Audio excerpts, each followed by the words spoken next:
நீங்கள் எடுக்கிற படம் எல்லாமே டைட்டில் பார்த்தீங்கன்னா பிச்சைக்காரன், கொலைக்காரன். ஸோ இந்த படத்தை அது மாதிரி அடிச்சு நொறுக்கலாம்னு யோசிக்கிறீங்களோ? இது இந்த மாதிரி படம் சரியா எனக்கு வந்து நெகட்டிவ்னு லைஃப்ல இல்லவே இல்லை.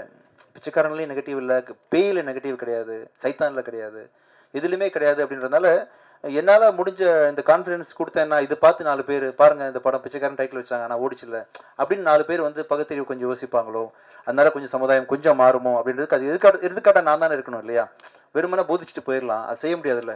அதுக்காக தான் இந்த ஆமையை கொண்டு வந்து வச்சிருக்கேன். இதுல வந்து ஷீ ஃபுல்லா காமிச்சிருக்கீங்க, கடல் தான் காமிக்கிறீங்க. ஏற்கனவே கடல்ல தான் ஒரு பெரிய மேஜர் ஆக்சிடென்ட் ஆச்சு. ஆமா ஆமா ஆமா. ஸோ இந்த கடல்ல அதுக்கப்புறம் திரும்பியும் கடல்ல இறங்குறீங்க. நான் இறங்கல, பிராக்டிஸ் எடுத்து